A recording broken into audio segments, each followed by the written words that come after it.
Bonjour, nous sommes le lundi 11 mars 2024 et nous allons parler de chômage et de chefs d'entreprise. Plus de 50 000 chefs d'entreprise se sont retrouvés au chômage en 2023, un niveau record. Donc 50 000 chefs d'entreprise en faillite.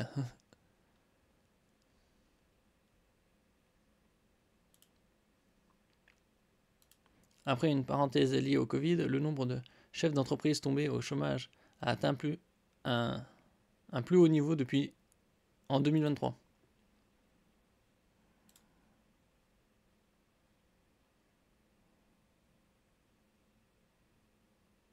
Selon les chiffres publiés ce lundi 11 mars par le cabinet Altares et l'association GSC, ce sont 51 555 patrons qui ont perdu leur emploi l'an dernier. Un bond de 33,3% en un an, plus 12 800 personnes, mais surtout du jamais vu depuis 2016, période marquée par un contexte économique et financier difficile. Bon, c'est toujours difficile, hein, il y avait le 2008-2009. En 2023, ce sont chaque jour plus de 140 chefs d'entreprise qui se sont retrouvés au chômage.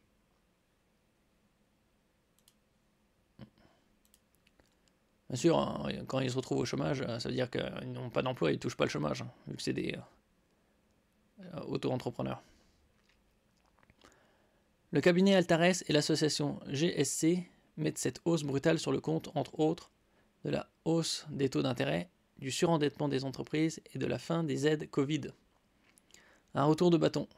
Après une période liée au Covid, le nombre de chefs d'entreprise tombés au chômage a atteint un plus haut en 2023, selon les chiffres rendus publics ce lundi par le cabinet Altares et l'association GSC. Ce sont 51 555 patrons qui ont perdu leur emploi l'an dernier après la mise en liquidation judiciaire de leur entreprise. Un bond de 33,3% en un an, plus 12 800 personnes, mais surtout du jamais vu depuis 2016, période marquée par un contexte économique et financier difficile. En 2023, ce sont chaque jour plus de 140 chefs d'entreprise qui se sont retrouvés au chômage. Ah oui, mais ça c'était prévisible. Parce qu'il y avait une hausse avec l'inflation des matières premières, entre autres, et de l'électricité. Pour Anthony Streicher, président de l'association GSC, spécialisée dans la protection contre le chômage des indépendants, ces chiffres sont très alarmants, mais peu surprenants. Hausse des taux d'intérêt, surendettement des entreprises, fin des aides Covid et du moratoire de l'URSSAF. De nombreux indicateurs laisseraient craindre une accélération des liquidations judiciaires en France avec des pertes d'emplois importantes à la clé, estime-t-il, cité dans un communiqué. Bon, là, c'est des chefs d'entreprise, mais il faut aussi voir combien de personnes ils employaient. Donc c'est sûr que le chômage ne va pas être dans les 7 ou 7,5 officiels. Hein. Il va peut-être bondir à 8,5, 9. Et donc pour pallier, Macron trouvera du boulot à tous ces gens en les envoyant au front. Frédéric Barth, un directeur général d'Altares, confirme cette explosion du chômage des patrons n'est que la conséquence de la brutale augmentation des défaillances d'entreprises en 2023, plus 36%. Une tendance lourde, mais pas surprenante, après la parenthèse Covid. En 2023, le ralentissement de l'économie s'est confirmé en France comme en Europe, fragilisant davantage des entreprises parfois en peine à rembourser une dette devenue trop lourde, explique-t-il, un phénomène touchant particulièrement les très petites entreprises.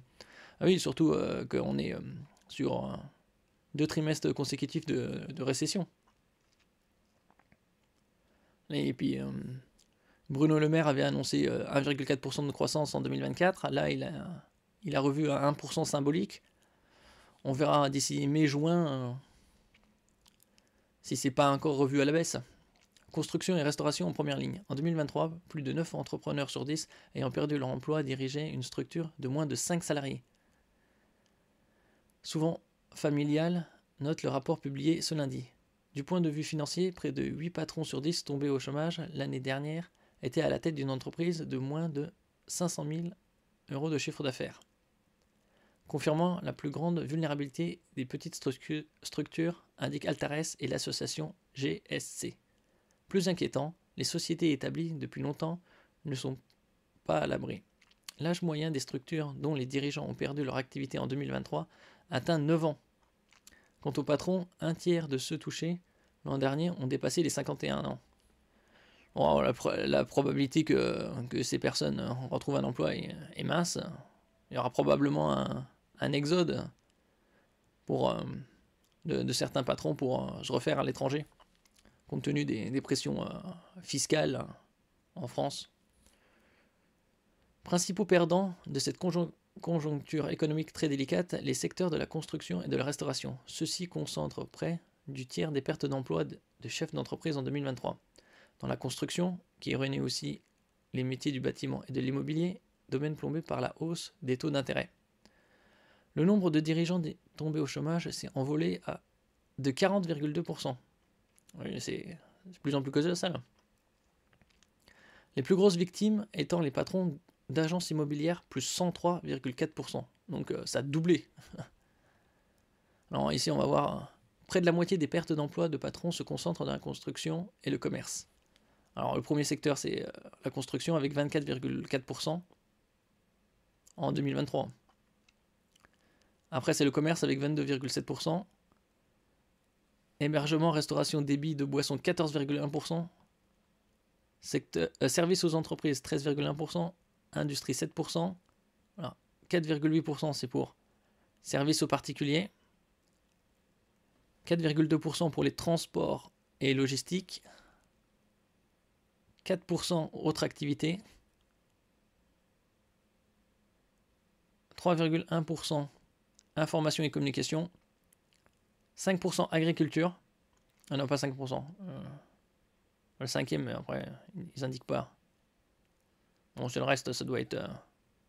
si ça c'est 3%, ça doit être 1,5, 1,7 et ici, on est autour de 1, 1,2 pour activité d'assurance et financière. La hausse s'est élevée à 42,7% dans le secteur de l'hébergement, restauration et débit de boissons. La restauration concentrant plus des 3/4 des chefs d'entreprise impactés. Ah oui, surtout pendant le Covid, il y a eu à peu près un quart, oui, environ 25% qui ont mis la clé sous la porte. En raison de l'inflation et des changements de consommation des ménages, les activités en lien avec le textile et l'habillement sont durement touchées. Note également l'étude, avec une hausse de 52,4% des dirigeants ayant perdu leur emploi dans le commerce de détail et de 68,3% dans le commerce de gros. En revanche, le milieu agricole, pourtant très vocal sur ses difficultés ces derniers mois, paraît préservé, puisqu'il présente l'augmentation la plus faible de l'ensemble des secteurs d'activité, plus 10,3%. Oui, d'un autre côté, il n'y en a pas non plus des millions d'agriculteurs. Si on regarde le nombre d'agriculteurs ces 50-60 dernières années, ça a bien diminué. Là, ils doivent être aux alentours de 400 000. Après cet annus horribilis, comment s'annonce l'année 2024 ? Certains secteurs comme le bâtiment devraient voir leur activité repartir, mais l'année 2024 s'annonce tout aussi délicate et doit nous amener à nous interroger sur le devenir de ces hommes et ces femmes, réclame Anthony Streicher. La croissance est attendue faible pour 2024 et les défauts d'entreprise plus nombreux qu'en 2023. Déjà que 2023 c'est déjà record, alors si en 2024 c'est pire, confirme Frédéric Barth. Toutefois, il y a des raisons d'espérer un léger mieux. Ah oui, après avoir vu autant de faillites, il ne peut y avoir que des nouvelles entreprises qui voient le jour. Autant de destruction, ça fera de la place. Affirme au Parisien Thierry Millon, directeur des études d'Altares, citant le ralentissement de l'inflation. Oui, enfin, ça ralentit par rapport au pic, mais l'inflation reste palpable. Peut-être la baisse des taux d'intérêt, une reprise de la consommation en milieu d'année et les Jeux Olympiques. Enfin, les Jeux Olympiques, on verra, c'est dans 4 mois et demi. On verra s'ils ont lieu.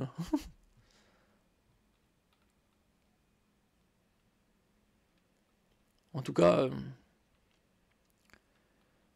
dites-moi ce que vous en pensez. Vous pensez vraiment qu'on aura une croissance de 1% après avoir revu à la baisse en passant de 1,4 à 1%? Moi, je tape que probablement ça va être revu à la baisse à 0,8 ou 0,5 d'ici le milieu de l'année. On verra. Bon, il faut toujours espérer qu'on s'en sorte, mais ça va être encore compliqué. Merci pour votre écoute. N'oubliez pas de mettre un j'aime, de commenter, de partager et de vous abonner à la chaîne. À la prochaine fois.